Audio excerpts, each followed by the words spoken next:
tanpa takut kehilangan dana. Karena selama ini yang buat kebanyakan orang takut masuk dunia ini adalah pertanyaannya adalah uang saya hilang apa enggak, betul ya? Nah, yang mana ya?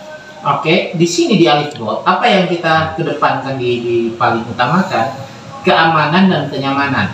Ini adalah hal yang paling utama atau nomor satu yang kita kedepankan di Alifbot. Kenapa seperti kayak gitu? Satu, dana kredit itu aman tanpa khawatir terjadi loss ya, dengan potensi profit 5% sampai di atas 50% per bulan ya. Kita nggak bisa pastikan profit bulanannya berapa persen, nggak bisa. Kenapa? Karena ini profitnya bukan profit settingan, profitnya adalah real profit dari market. Beda dengan misalkan dana tersebut, karena ini dana ini dalam penguasaan diri sendiri, bukan kita titip kepada pihak perusahaan atau pihak robot yang kemudian men-setting nanti tiap hari dapat 1%, tiap hari dapat 2% kan gitu. Nah ini nggak seperti kayak gitu. Biasanya yang seperti kayak gitu ya ujungnya pasti scam. Betul ya. Nah ini real di market ya, real di market, sehingga karena real kita nggak bisa pastikan ya. Nah di mana di sini ya kita menggunakan robot ya, itu sangat mudah sekali, dan robot ini sebagai alat bantu. Contoh, ini adalah hal yang mudah yang sebenarnya bisa dilakukan secara manual ketika kita belajar dan paham. Tapi kalau kita sudah belajar dan paham, akan menjadi hal yang sulit. Pertanyaannya, kenapa sulit? Bagaimana kalau misalkan harga turun atau naik pada saat tengah malam, pada saat kita tidur? Iya. Apakah kita harus plototin market terus? Kan nggak kayak gitu, betul? Betul.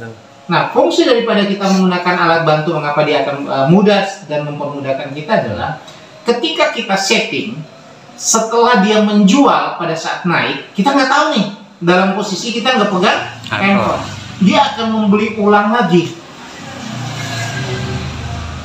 Karena kita udah setting untuk dia secara cycle berkelanjutan. Jadi dia jual, dia beli ulang lagi. Kalau bagaimana turun, kita sudah dengan alat bantu ini, itu fungsi pada saat kita tidak lagi memantau.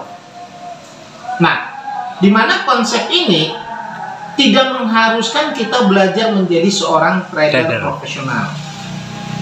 Maka di sini robot ini fungsinya sebenarnya adalah joki. Ya, dia sebagai apa? Joki, sebagai saya bayar trader expertnya, trader ahli tradernya, tapi bukan orang, robot. Nah, dia bekerja untuk saya. Sama seperti kalau saya mau kirim pesan atau ngobrol dengan orang di jauh, ya, bagaimana kalau saya harus pergi ke sana, kan gitu? Bisa berjam-jam, berhari-hari, berminggu-minggu, berbulan-bulan, tergantung jarak tempatnya, kan gitu. Nah, daripada saya harus pergi ke sana, saya beli alat bantunya apa? Handphone.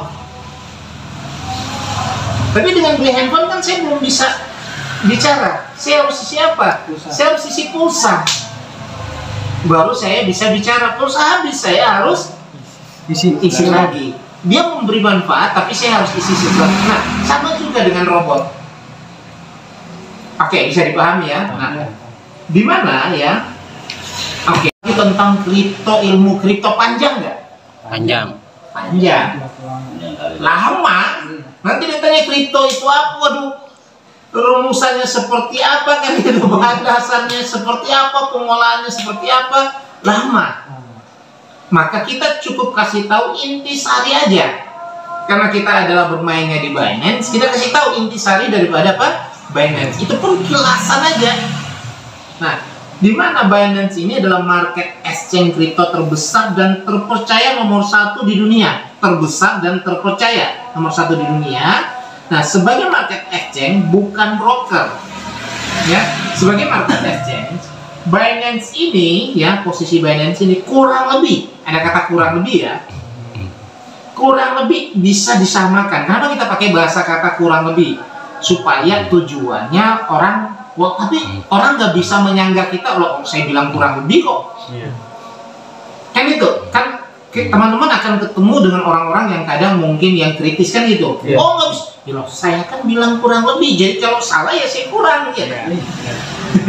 Nah, jadi ini istilahnya yang harus teman-teman pahami adalah supaya materi ini kita buat untuk sudah ada konsep handling objection-nya, menangani ketika orang bertanya yang sulit, yang aneh-aneh. Oh tapi kan, ya kan saya bilang kurang lebih Pak. Jadi kalau kurang ya udah, berarti kan saya salah ya udah ya. Saya yang kurang gitu. Seperti kayak gitu, paham ya teman-teman? Teman-teman paham ya? Nah, ini saya buat materi ini membantu teman-teman untuk nanti mudah di lapangan. Oke, kurang lebih bisa disamakan dengan bank. Walaupun beda konsep. Udah, jangan diperdebatkan gitu. Oh bang begini bu, orang-orang saya udah tekankan bahasa saya, apa yang mau diperdebatkan kan gitu.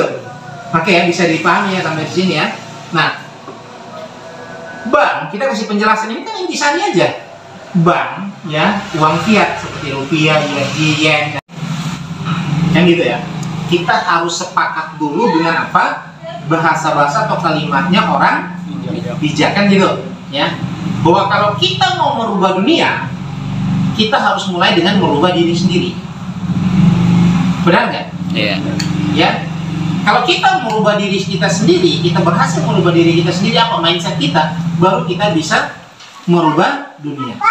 Cukup rubah satu orang aja kalau diri kita udah berubah, nggak perlu harus sampai tadi 1 juta atau ratusan ribu, nggak perlu. Diri kita aja dulu. Apa mindsetnya kita?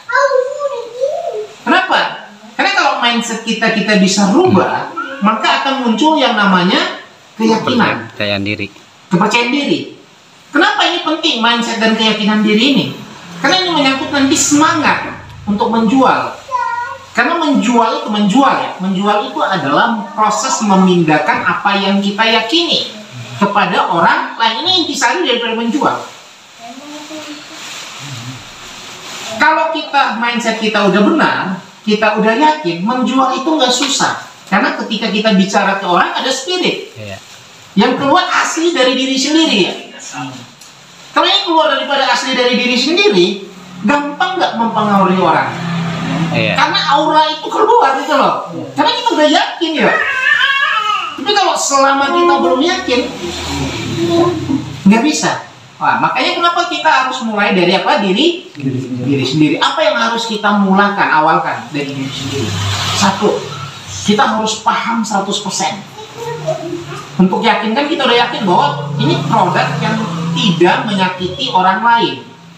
Produk yang kita tidak ambil duit orang lalu mengelola, enggak. Duit ada di tangan masing-masing, di tempat dia simpan. Berarti kita tidak bersentuhan dengan resiko diri terhadap orang lain, nggak ada. Berarti kalau karena nggak ada resiko, perlu nggak kita takut sama orang? Enggak. Orang saya nggak ambil duit dia kok. Oke, itu kita kuatin main. Berarti saya menjalankan bisnis yang real, benar, betul. Nah, selanjutnya kalau kita udah seperti kayak gitu ya, apa yang harus kita buat? Kita harus belajar sampai 100% paham. Ya, sampai 100% paham. Nah, lalu menerapkan apa? Yang namanya orang sukses itu sebenarnya pola pengulangan. Setelah dia paham, dia ulangi. Ya, Bruce Lee mengatakan bahwa apa? Orang nggak perlu menguasai 1000 jurus. Cukup 1 jurus. Yang penting jurus itu diulang-ulang sampai apa? Aspek.